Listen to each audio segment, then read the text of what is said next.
I'm just hitting live. Hello. Welcome back, everybody, to Fandom Access Part 2. Oh, sorry about that. Technical difficulties. We apologize. But we're back. Hopefully, everybody filters back in, and we're going to talk about Andor now. Yeah. Let me get ourselves ready for that. So, Andor, 3 episodes. We're going to have 3 episodes every week, right? No, 3 episodes. 3 episodes this week, and then 1 episode each week for 4 weeks, and then 3 for the last week. Really? Yes. No, that'd be 1. So there's a total of 10. So it's going to be 1 episode for each of the next 4 weeks, and then Yes. 3. It's not 3, 3, 3, 3. There's not 12. That's no, not that I'm aware of. At least that's not what I read originally. God, I hope not. I can't do 3 every week. Okay, I believe you.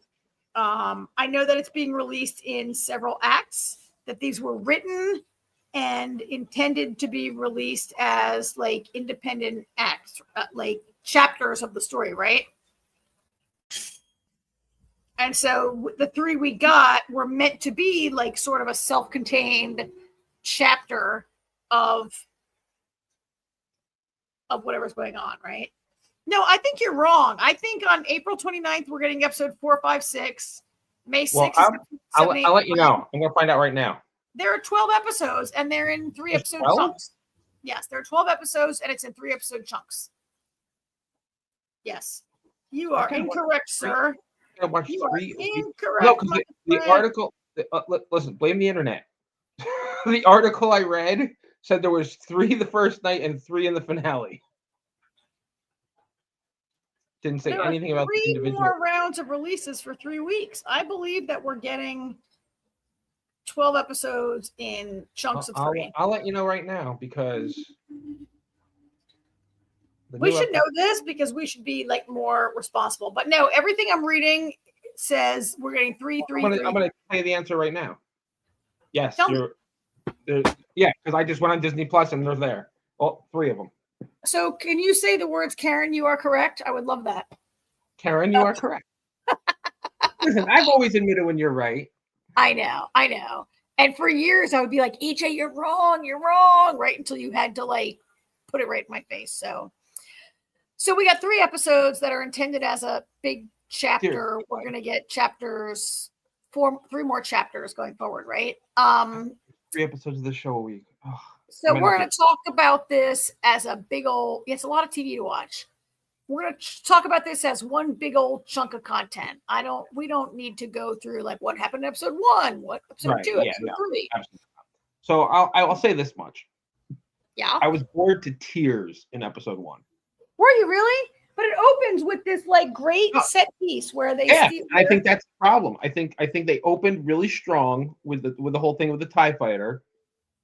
And then not that nothing happened the rest of the episode, but it was so slow paced. Like, let's put it this way. Damon was like twisting and turning and like he was bored too. And this kid is like always hyper. And he was like, ugh. Well, he what is he, like 11 or something, right? 11, yeah. Yeah. I just found it like the second and third episode, definitely the pacing was definitely better. The first episode, though, it was just like I was like, oh my God, it's only been 10 minutes.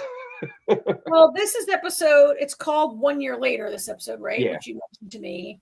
And what we really get is this great thing with Cassian stealing the ship, and he's like a when he's no, I was gonna say, when he speaks to the woman, like the flight deck agent who has helped him to steal a ship, and it's her first mission with the rebellion, and she's very nervous, and she's and Cassian gives like this pep talk, and he sounds really like a true believer, and yet the rest of what I saw, I don't really think he's a true believer yet. Like, I thought this show was going to be about seeing the path to him becoming a real believer, from being this like season 1 and even partly in this episode's, he's a bit of a cynical and selfish kind of guy who eventually becomes the man who sacrifices his own life for the rebellion in Rogue One, right? And in this episode, he seemed to be really already there when he speaks to this woman, and he's like, oh, I don't know exactly. I can't quote him exactly, but he seemed to be there. I don't know. Then there's this great escape. I love the part where he's a terrible pilot. Well, it's actually funny. Yeah, I thought that was really funny. And it's even better later because, later on when he's talking to, oh crap, I can't think of her name. Luthen's right hand. Oh, is her name Kayla? It's not Kayla, but like Kaylin. I don't know. So anyway, her, you know who I mean. When he's talking to her later on, he's like, "You put me in a ship that I don't know how to fly. Like this isn't what you taught me to fly." Yeah. Which explains why he had no idea what he was doing. Yeah. So that all that part was great, right? Like, I feel like Cassian. Okay, I've said this before, and I'm gonna say it every week when we talk about this. The major problem with this show is that Cassian Andor is the least interesting person on Andor, right? Yes. Like, except for getting all the good action shot scenes, he's kind of boring. I agree with you. Well, it's actually funny because when I first heard they were making the show, I was like, why? Because out of everybody in Rogue One, he might be my favorite lead character. Your favorite in Rogue One? Least favorite. Yeah. Least favorite lead character. Well, they can't make a movie about what's her name, Jyn Erso. Jyn Erso, because wasn't she like in prison for the years preceding that? And they'll never get Forrest Whitaker to make a whole show about, Saw Gerrera. And I mean, look, I kind of like what this show is like. This show is arguably about how Cassian Andor goes from being like a petty thief to who it becomes in Rogue One. But that's not really what it's about. I feel like this show is really about, like, it's not, I feel like we know this show is really about what it takes to create a rebellion and how they got to so in Star Wars, when Luke Skywalker joins this sort of fully formed, really awesome rebellion in this really great and fun movie, this show is how you got there. And this show is darker, right? This is one of the darker Star Wars shows, don't you think? Yeah. In the sense that, especially Luthen, who's just like, whatever, I gotta let these, like last year was like, Krieger's guys gotta hang out to dry, whatever. I gotta kill all these people. Like, he's very cold. He's practical. He's what? He's practical. He is, right?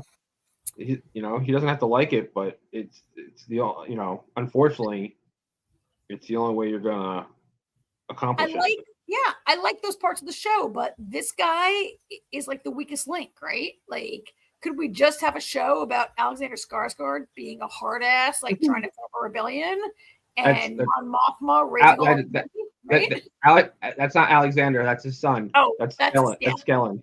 That's Skellen Skarsgård. Sorry, you're right. They're all so brilliant. It's hard to separate them. That's Stellan Skarsgård. You're right. My bad. So it opens with this great set piece, and then where does it go from there? He lands on this planet, this like jungle moon, right? And he's stuck with this bunch of guys called it's called the Maya Pay Brigade. AJ, how'd you like this whole this whole thing, this whole part of the storyline?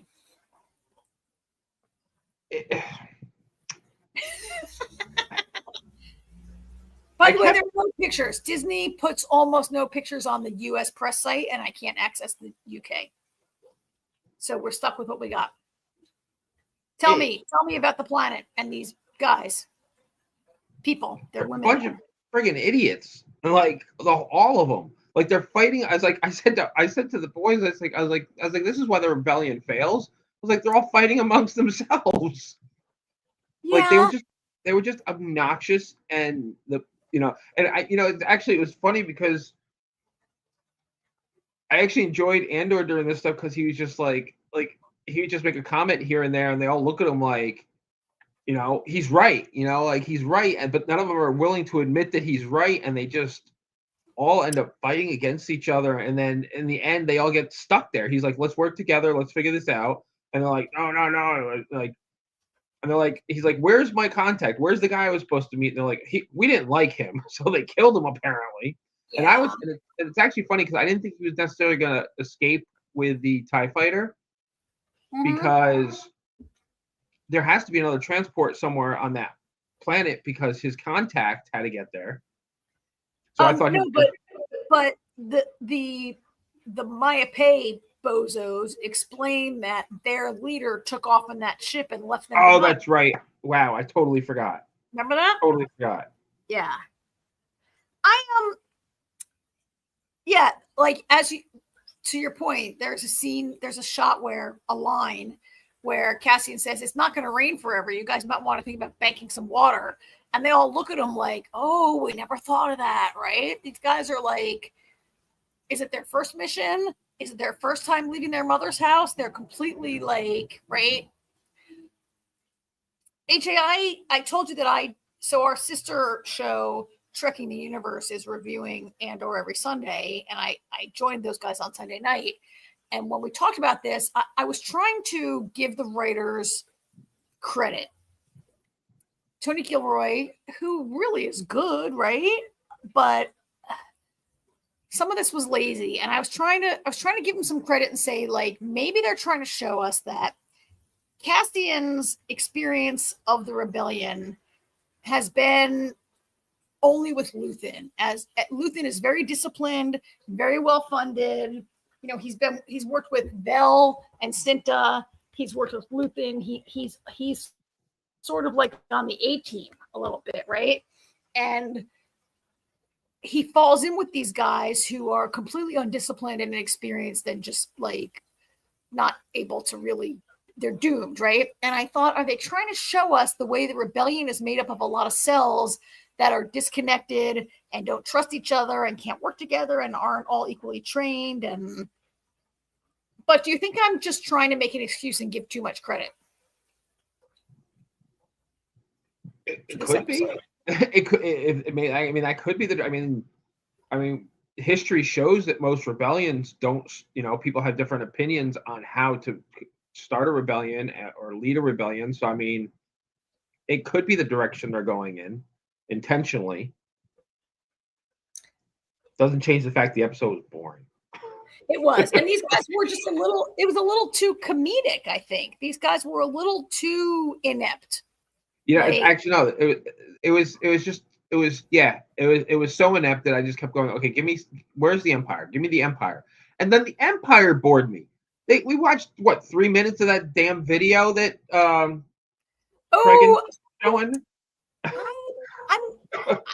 do want to talk about that. Let me just wrap up these guys on this planet, because I have a bunch of other problems with what goes on this planet. One of which is the way Cassian gets away. It's hilarious. It was hilarious, but so he gets the better of his captor, right? And he ties him up, and then he runs, and he goes and steals the TIE fighter. But did you notice how Cassian runs at least 100 yards before the guy runs out of the ship? And it's like, he's getting away. Like, it felt like, I don't know, did that seem too easy? And also, how did you feel about rock, paper, scissors? Oh my God, I was laughing my ass off. I forgot about rock, paper, scissors. I was laughing. Those guys were about to shoot. They were about to shoot each other for the entire episode, and then they were like, wait a minute, let's settle this by rock, paper, 5 hands, they call it, right? But It's basically rock, paper, scissors. It was so cuckoo, the whole thing, right? I felt like I think most people felt like it was a waste of time. Yeah. Like, maybe we didn't need this many episodes. Maybe we could have spent 5 minutes on this planet and have Cassian be like, oh my God, these guys are terrible. I got to report you to Luthen. You're kicked out of the rebellion. And move on, right? All right, so. Well, and then that creature shows up out of nowhere and eats them. Oh, yeah. Yeah. This like dinosaur kind of looking thing shows up and like just at the right moment to assist Cassian in getting away. Hey, Golden Child is here. Hi, Golden Child. Yeah, they're starving wannabe soldiers with no leadership. I mean, okay, yeah, to their, that's explains a little bit of why they're so. I mean, they have no leadership. And they have no, remember how they fight about like, I'm the leader. No, I'm the leader. No, I was second in command. No, I'm second in command. They're like children. They're young. They're inexperienced. I think maybe if this was a little less comedic, it could have been making a better point about how hard it is to get a rebellion going. Maybe. Or maybe I'm trying to be kinder to the show than it deserved in this episode. I just don't really feel that it served any purpose unless it turns out that you're right, and we as we watch, we see that that's the point. I mean, I do think the show is really about how rebellions are built, right? But so Cassian gets away. Meanwhile, what else is going on here is the wheat planet, right? Bix and Brasso and Will have landed on the wheat planet. I don't really have a picture of that. I just got Bix here. I don't have a good picture of them at the harvest planet. They're on a planet where they're harvesting wheat for the enemy, right?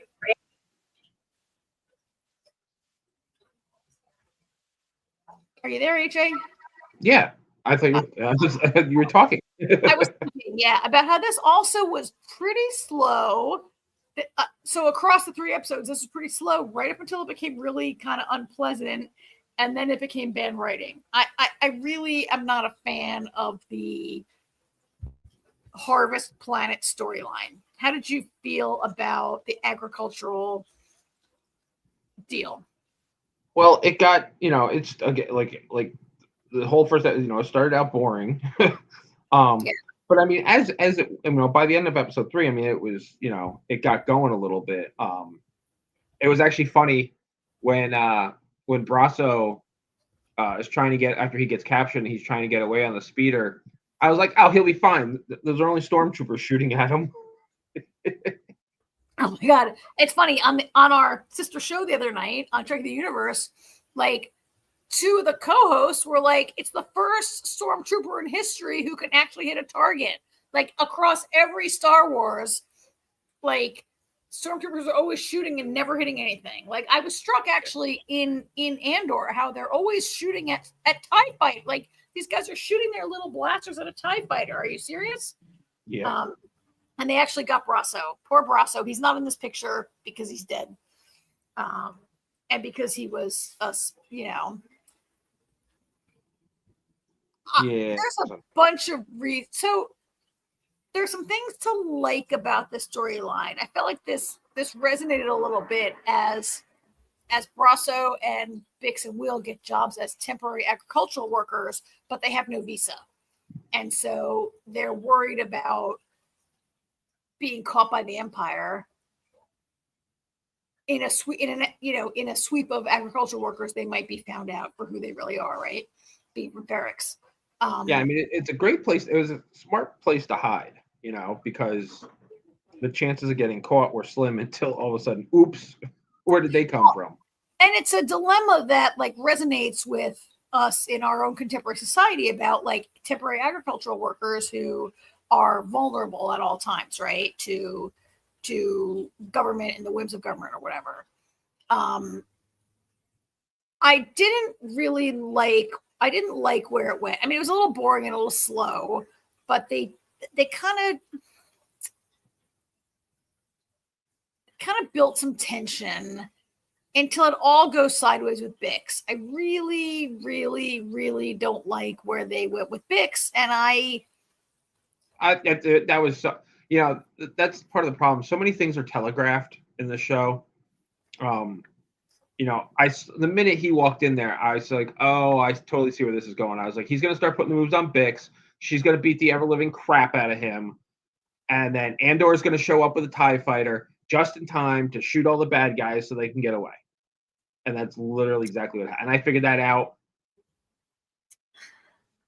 immediately. Right I mean, even when the guy appears earlier in the episode and he's all creepy towards, he's like, "Oh, Bix, you're so beautiful." And she's like, "Oh, my husband's around," or whatever, right? Like I paraphrase that, but I mean, that was really,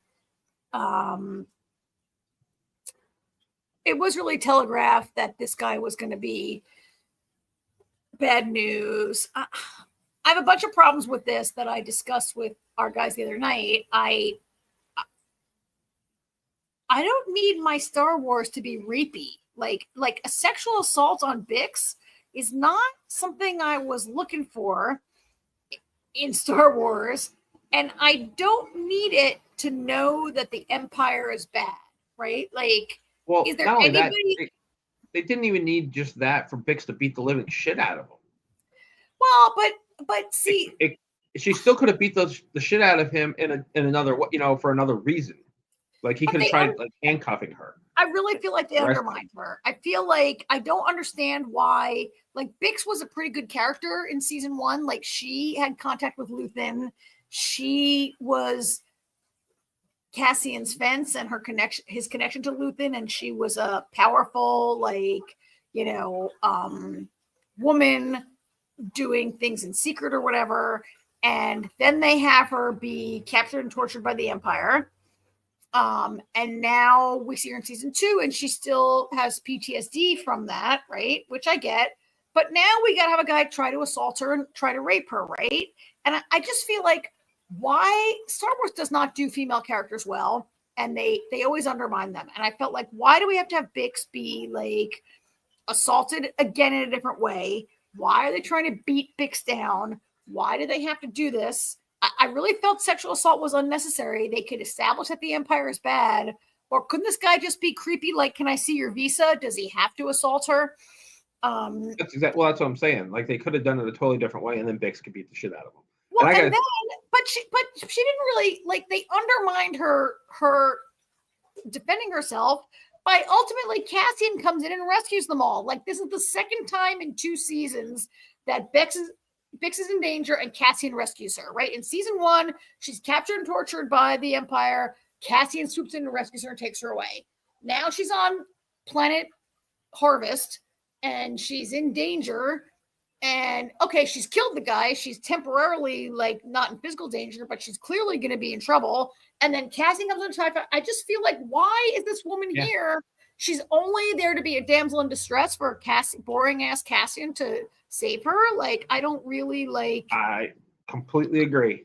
Like I said, I telegraphed the whole thing before it even happened. I got to say though, I laughed my fucking ass off when the guy stumbles outside and hits his head on whatever that was. The way it happened was so funny. I got laughing so hard I had to pause the show because I was laughing. we were missing stuff because I couldn't stop laughing because it was so comical. It was so comical the way he walked out, banged his head, bounces off of it, and falls on the ground dead. Yeah, I mean, that was pretty good. I really just objected to the entire thing before it, and but that's what I'm saying. Like, it took like this whole serious part of it, and then just made it into a comedy. Like that's what I'm saying. The pacing of these shows are so uneven. Yeah, I also felt like they. I mean, I just don't think we needed this in the show. I don't think this kind of sexual assault was necessary. I don't think that's what I think we know that the Empire is bad without having them now also be like, and someone said to me the other night, like, oh, we had a conversation where I was like, look, there's not a woman alive who doesn't know that feeling when you're alone in an isolated area and a strange man comes up and is menacing. I mean, or even isn't menacing, but you're alone with a strange man. It can be really scary for women or for vulnerable people, right? Not just women, but like that can be a really scary situation. And they built that up, but then they took it to a place. And then I feel like they stole Bix's strength from her. She defends herself. She kills the guy. But then Cassian swoops in and is the actual hero of the situation, right? Yeah. Like, why can't Star Wars do women right? Why can't Star Wars do women? I don't have an answer. But to make matters worse, they left B2 behind. Ah, poor baby. Poor little guy. He's not even in the picture. Like, poor B2. He was, when Brasso was like, don't worry, we'll be back before you can miss us. No, nobody's coming back because they all left and Brasso's dead. Guy's always left behind. Yeah. Poor B2. I know. So they all take off. So Brasso's dead. They take off. This. Here's another thing. I really like, now that I feel like Bix has been kind of diminished and Will only ever was like a secondary B or C character. And I'm not really sure how, like, Cassian saved them. Okay. Like, that's a string they closed up, but I don't know if I just don't know why. I know why they put that in there, because Cassian stole the ship in episode 1 and he has to use it by episode 3, right? Chekhov's gun. Yeah, right. So he got all the action. I get it. Cassian Andor gets all the action, all the shooting of the ship, all the whatever, but at the expense of all the other characters on the screen. Yes. At the expense of their development. The way better storyline was everybody else, right? So not everybody else. I really object to, I don't have a picture of them, but Dedra and Cyril really disappointed me in these 3 episodes also. All right, so you want to go with the Empire next, then we'll go to the wedding? Oh, either way. Yeah, let's go, because the wedding is the best part, so let's hold that for the end, right? I mean, we could go to, because Luthen figures into that, right? Let's go to the Empire. So Krennic shows that video of Gorman, which is like the spider silk planet, right? They make oh my god, it was like watching like an old timey like orientation video at your first job. Yes, it was. It was so bad. It was, but then it gets super creepy right after that. Like, I loved where Krennic went after that. Only because I loved it because it resonated so much with like life in America right now. I felt like, right? Like, I love the part where Krennic says like, oh, these people, we need their minerals from their planet and they're not going to give it up. And by the way, our marketing people have been having a disinformation campaign for 3 years, making these people seem like terrible people. So when we rape their planet, nobody will care. It's basically what he says, right? Yeah, pretty much. And I was like, oh my God, that is like, I really felt like, I mean, I hate to raise politics, except this show is political. It felt to me like the last 10 years in America of saying like immigrants are rapists and killers, so that when the administration tries to deport them, everybody will think they're horrible and they should go. Like, this kind of thing about like, let's say that the people of Gorman people, the Gorman people are terrible. I forget what they said about them, but they're like terrorists and they're losers or whatever, right? And so we'll take their planet and nobody will care about them. And this idea, so maybe not just immigrants, but anytime you're demonizing the other, like they totally, like, this is what happens, like on Twitter, on Facebook, on like, to me, that really spoke to me, that part where they're like, let's have our marketing people demonize them so we can snatch their natural resources. Pretty much. Right?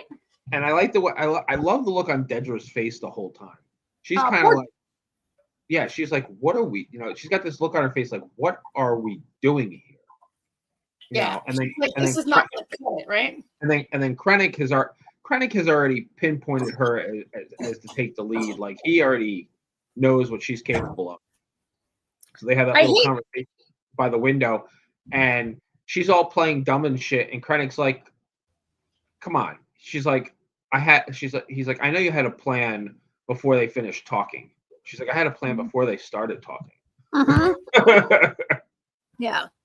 I hate that Dedra's picture is so tiny in this montage, right? Like, this is from season 1, so that's why Cyril is bigger than she is and Bix is bigger than she is, right? Like, I feel like Dedra, to me, like, I mean, she was one of my favorite characters, both of our favorite characters last season, right? She still is potentially great, but AJ, I'm really disappointed in the way they undermined her also. We see that she and Cyril are now living together. They're a couple, right? Very awkward couple. Yeah, I got a lot of problems with them as a couple, unless they're faking it. But it seemed like the awkwardness came from the fact that they had invited Cyril's mother to dinner, right? That was pretty funny. It was pretty funny. I mean, she's the comic relief of their storyline. There's a bunch of reasons I don't like these two together as a couple. How do you feel about it? You might have some of the same. I like them together as a couple because of everything that he went through in this first season. I think they work well together. They really didn't have that much screen time in these first 3 episodes. AJ, are you kidding me? Like, I really feel like the story here is, if you stalk a girl hard enough, she'll eventually move in with you. And, at the end of season 1, at the battle on Ferrix, there's a bunch of explosions, and suddenly Dedra's all like terrified and frightened, and somehow Cyril, who's a complete inept loser and also like a coward, somehow he saves her.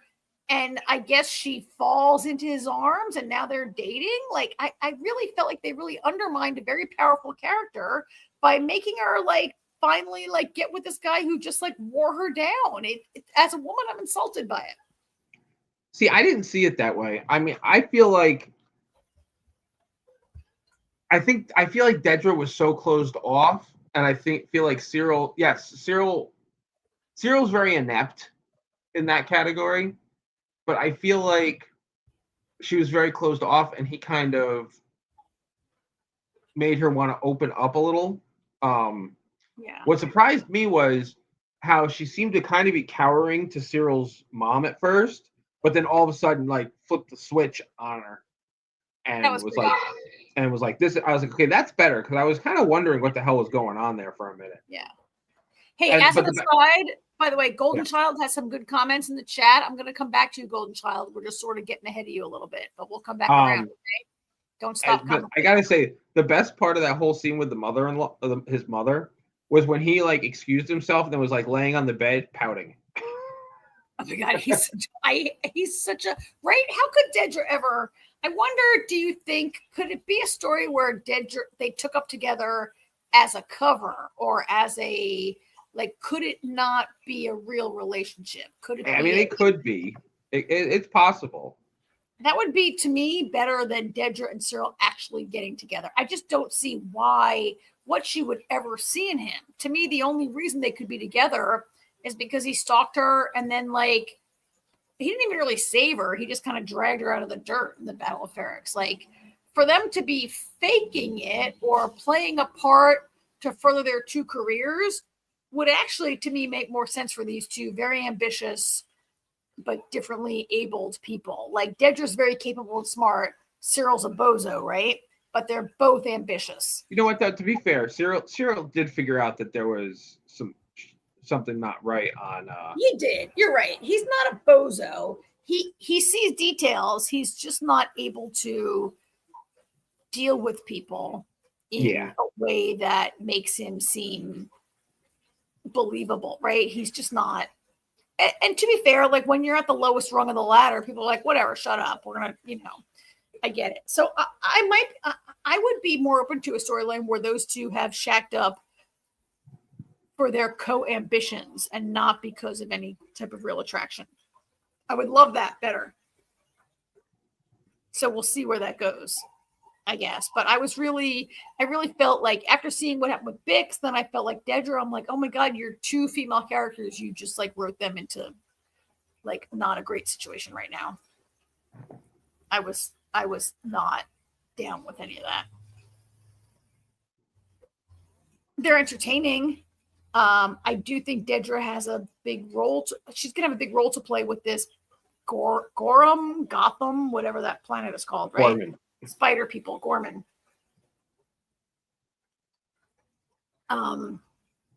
So all right, so we had another storyline that was with Mon, and Luthen really figures into Mon's storyline in these three, right? So the first question I have is, when did Star Wars start doing underage arranged marriages? I cannot recall at any point in the Star Wars history that I've ever seen, one, that I've ever seen an arranged marriage, and two, that they're doing it when they're like 12. How old was, so Padma was a lot older than Anakin when they met, right? Yes. He was like not, he was 9 and she was like 16, I think. Yeah, so when they get married, she's a grown woman. Yeah, I mean, so I'm not. Look, I'm not. That wasn't also their marriage also wasn't arranged. They were in love. Yeah, you're right. So although Mon's daughter, whose name I forget, Letha,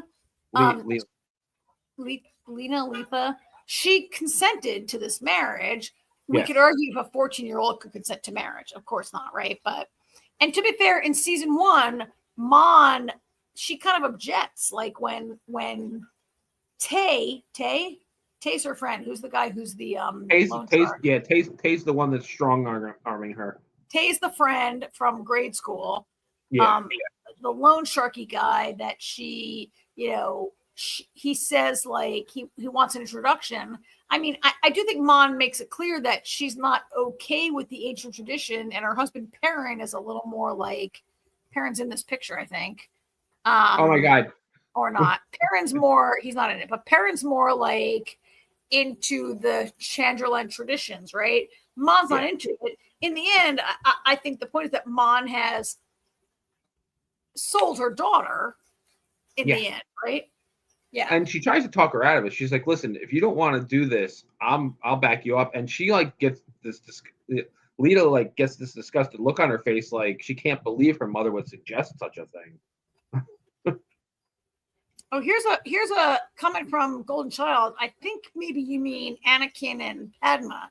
He's the innocence that she never had the opportunity of having. Opposites attract. So no, Anakin, I think he's talking about Dedra and Dedra and Cyril. He's the innocence that she never had the opportunity of having. Opposites attract. Yeah. Even opposite, even like unattractive opposites attract. Yeah, I get that.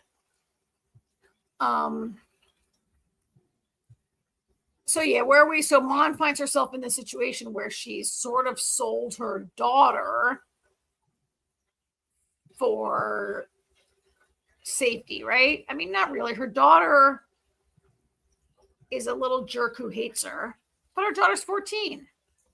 Yeah. When your daughter was 14, was she a little jerk who hated you or hated her mother? Maybe not her father, but her mother, right? Like girls and their mothers at that age, my God. I think I hated my mother at that age. Did you slam the door and say, "You're ruining my life"? Why are you trying to ruin my life? Yeah, I think I've said that a lot.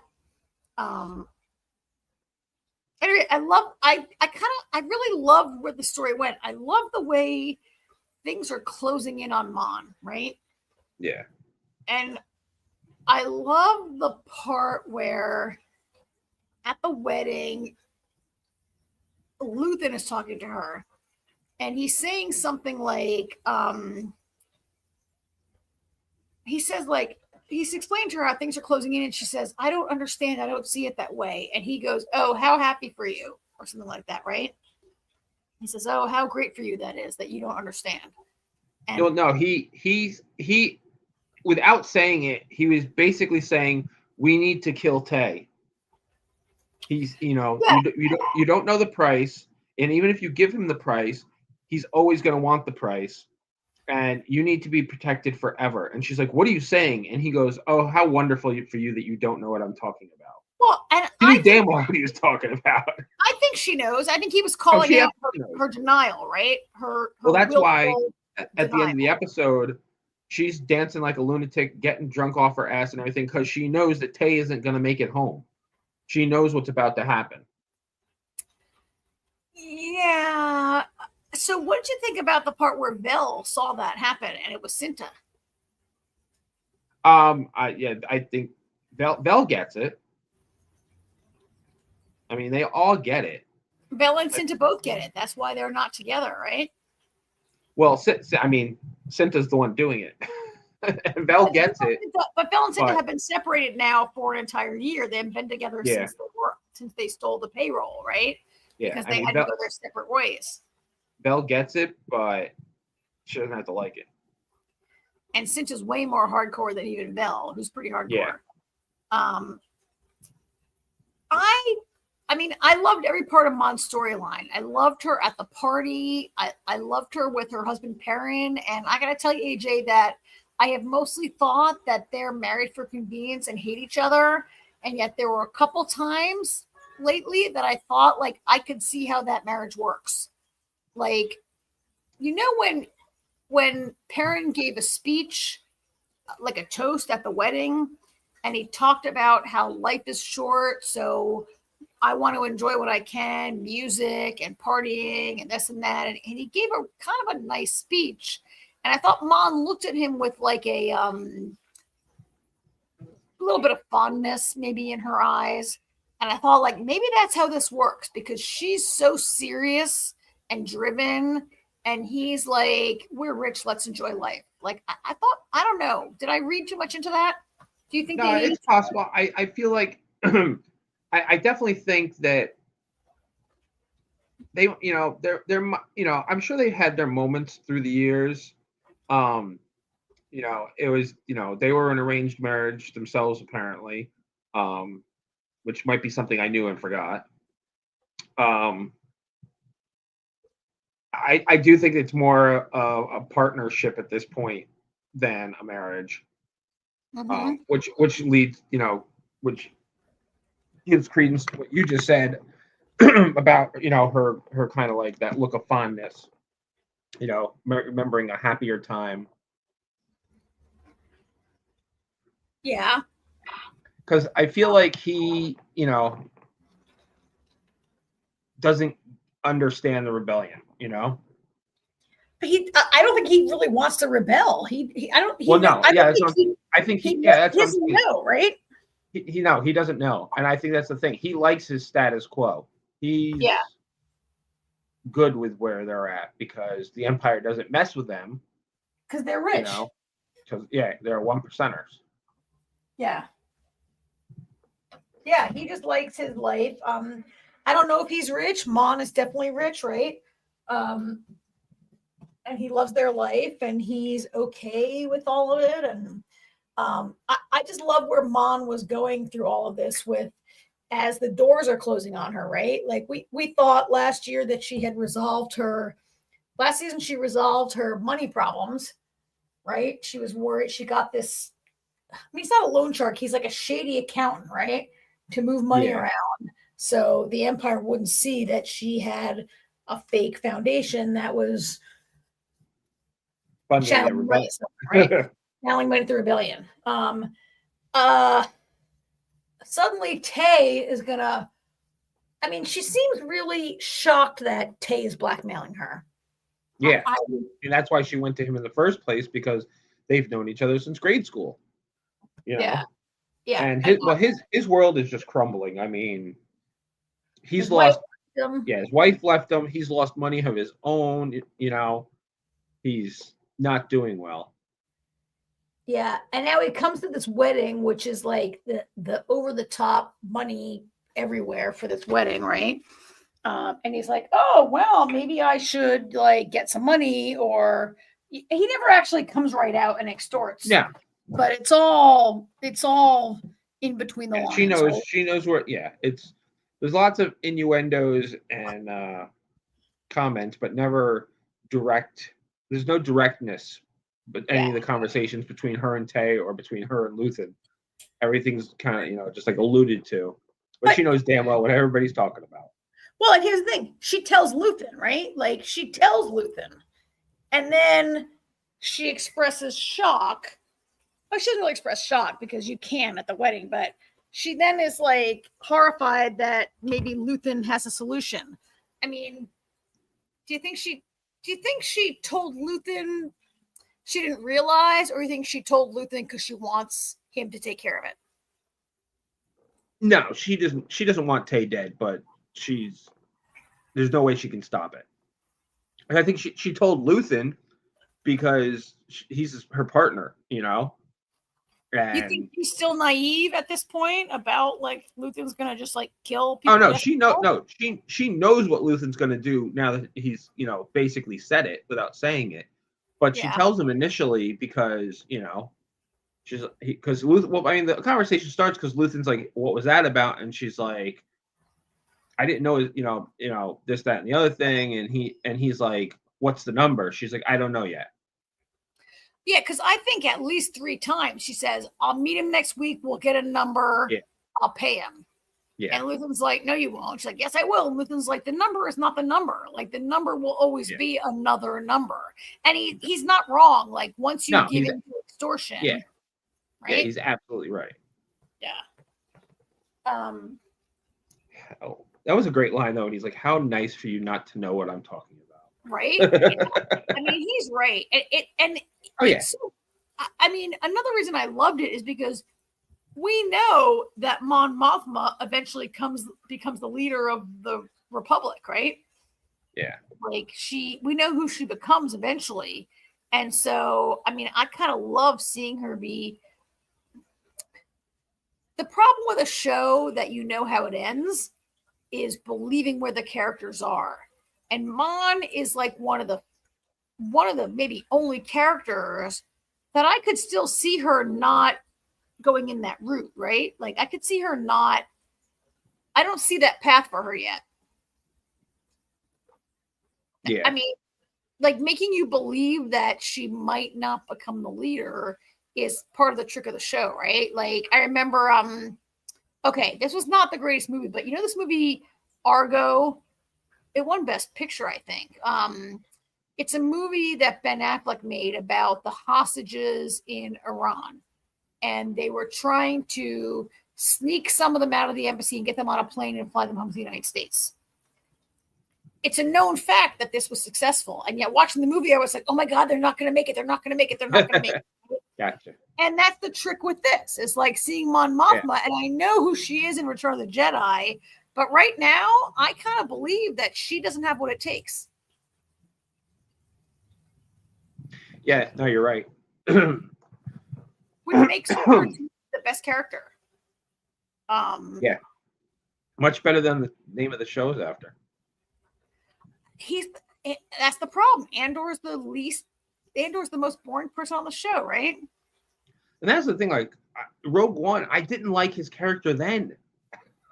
Well, he's kind of boring in Rogue. Well, he was second fiddle, right? Like, I mean, Jyn Erso is the main character. He helps her and facilitates her getting there. But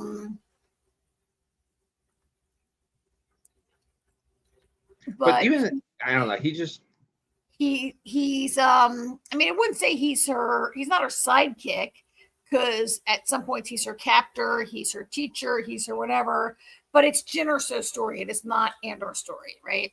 And yet, nobody asked for a Han Solo prequel, and there are people who love that movie. I did not love that movie. I did not love that movie, but there are people who love that movie, right? Yeah. Really? I don't know what people they are. Holy crap. Now, nobody asked for a Boba Fett story. Actually, a lot of people asked for a Boba Fett story, and it turned out to be terrible. A lot of people asked for Han Solo's story, and unfortunately, that's what we got. Yeah.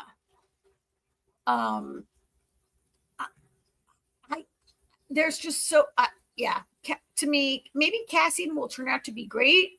So last season, in season 1, my favorite part of Cassian Andor's story, and let me see if I can find his picture, was when he was in prison. Prison, yeah. The prison heist was pretty fun too, right? The prison chapter was when Cassian was at his best. He was like a leader. He had a plan. He was not going to be trapped there. That's when he was like the guy, right? That, to me, those were the 2 or 3 best episodes for Cassian when he was in prison. I guess it's actually funny. Like the show's called Andor, but I feel like he's still playing second fiddle to all of the people in this photograph. Yes. I mean, maybe not to like Dedra and what's his name, Cyril, but to Mon. But I enjoyed Dedra's stuff immensely last year. Yes, you and I both found that to be our favorite part of the story last year, right? And Luthen is an incredible character. I mean, okay, to be fair, Skarsgård like overshadows every person in every scene, and I don't mean to say that the other actors can't hold their ground, because I don't want to say they're bad actors. They're fine actors, but it's Stellan Skarsgård, right? He's amazing, and he plays the best. Luthen is, I mean, I'd watch a whole show about Luthen. Like, if this was a show about Luthen, like leading the rebellion, I'd watch a whole show about that, right? I'd watch a whole show about Dedra. I'd love a show about Dedra. You and I love the behind the scenes of the Empire, the Empire Office Edition, right? Or the Office Empire Edition, or whatever we call it, right? Cassian just needs to find his. Maybe if they hadn't called it Andor, maybe if they'd called it like The Rise of the Rebels or whatever, or something dumb like that. Well, you know what the funny thing is, in Rogue One, Andor's always talking about, telling Urso, he's like, you don't understand everything I have had to go through to get here. I haven't seen anything yet. I mean, there's still. Well, I mean, Marva died. We still got 9. We still got 9 episodes left. Yeah, and like Marva, rebelled and was killed. So there's that. I assume Bix is going to be killed. I think even maybe Golden Child mentioned it, that she's probably going to be. Oh, she obviously dies before Rogue One. So I think they were just trying to explain all her hardships she went through, but she was fighting and winning. Yeah, like when I was complaining about Bix being undermined and I mean, that's fair, Golden Child. They're trying to show her hardships. She doesn't necessarily have to be killed. I mean, she could have gone a different direction with the rebellion than. She could have. I don't think that Cassian plants on Jyn in their final moments of life. Although, True. to be fair, if your wife was not around or whoever, and you're going to die in 1 second, you might want to Yeah, fair enough. That person you're about to die. I'm not saying, I mean, he could be right. I mean, Bix could end up dead. I think Luthen definitely ends up dead, because to never see Luthen in anything but this, he's got to be dead. There's no way the rebellion is at the stage they're at in Rogue One, and we don't see him. Well, yeah, he's an amazing character, and for him to not be in Rogue One or any part of Star Wars going forward, yeah, maybe he gets killed. Yeah, he might be killed.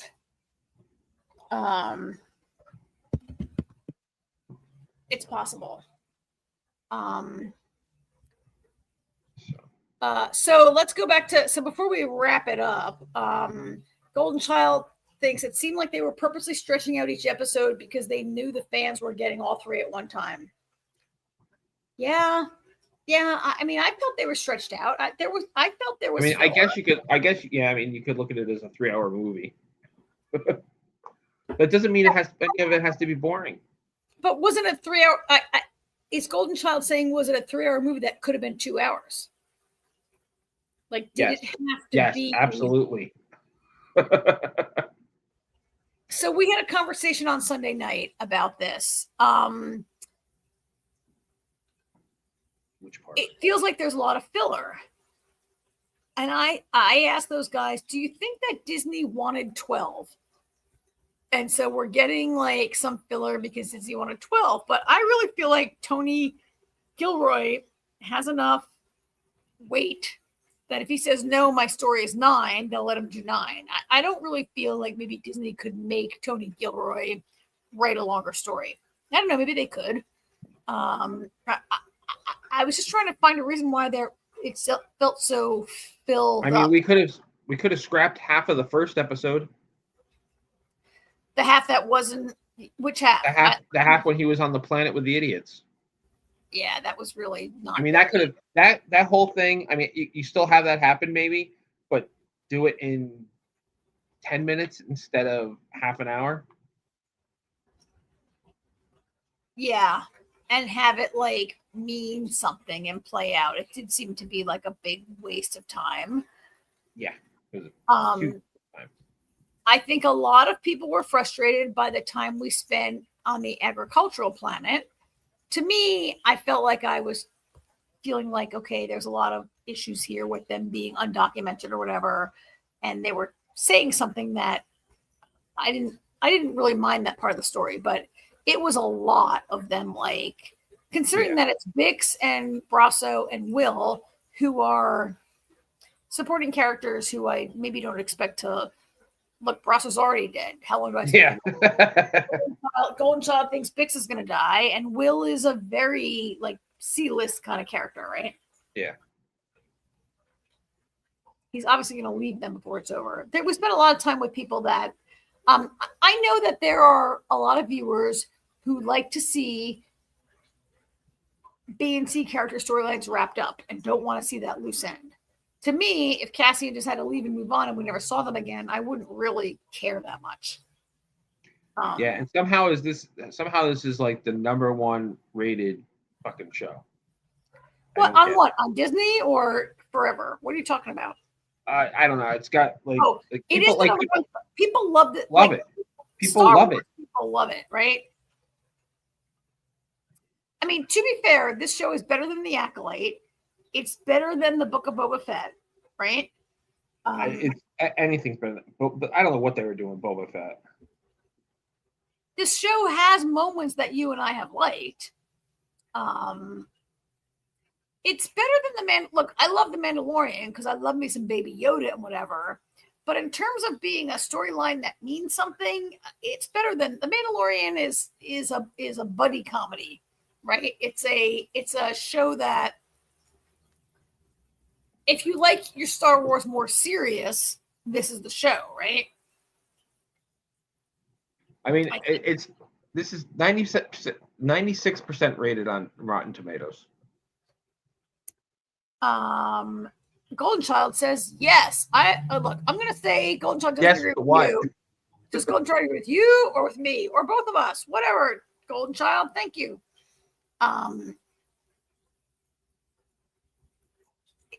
Look, it's not. I don't think it's the best Star Wars of the Star Wars shows that have come out. I think it's better than some. I haven't watched them all. I mean, you've watched Rebels. I think it's supposed to be great, right? Rebels is amazing. Yeah. So Clone Wars is great. Bad Batch is really good. Actually, in Bad Batch, there's a storyline where one of the old clones is training the stormtroopers, and he's training them to purposely shoot badly. Oh, yeah. It's like they finally gave a reason to why the stormtroopers can't shoot straight. No, yeah, that's great. None of them can. Look, I'm going to keep watching this show. Like, as much as you and I have problems. Really didn't like it last year. Do you like this better than last year, or do you like this less? What you've seen this year than last year? You and I both struggled last season. It's only 3 episodes so far. I definitely feel like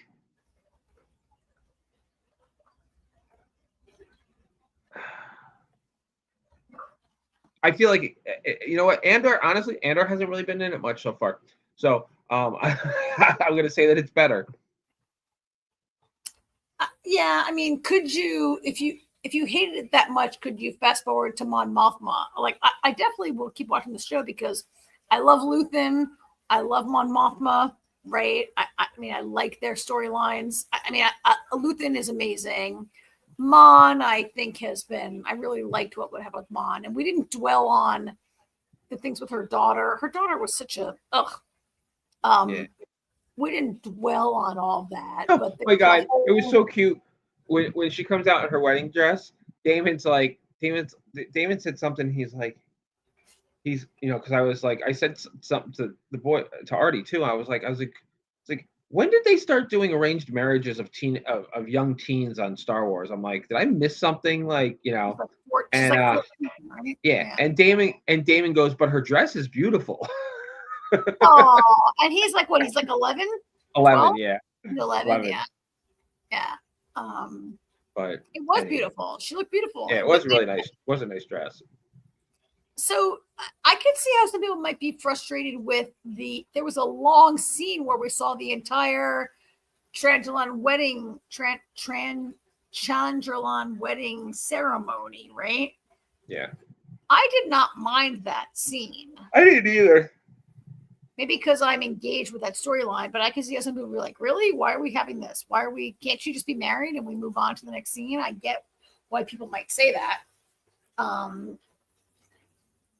think maybe it was important to show that because of the way Mon really regrets her daughter's choice, right?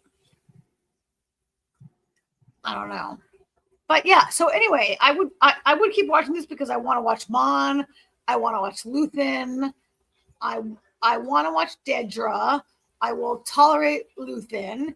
And we're going to get some more Saw Gerrera this year, right? Yeah. Saw's in the next 3. Some de-aged Forrest Whitaker. So yeah. So we'll definitely keep watching it. So Golden Child agrees, like, yes, that could have been 1 2-hour movie instead of we watched 3 hours this week. Could it have been 2 hours? Yeah, or 1 2-hour movie of any of these people. Really, could the entire 2 seasons be a 2-hour movie? No, because we don't care about Cassian Andor that much.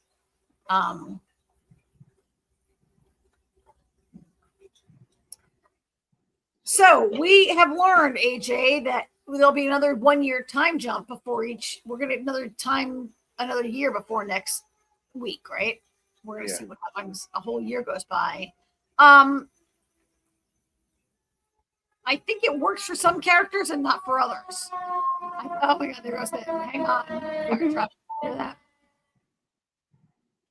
I think it has worked for me for Luthen. Luthen doesn't really change that much over 2 years. And a 1-year time jump works for Luthen for me. It might work for Mon for me. It works for everybody, actually.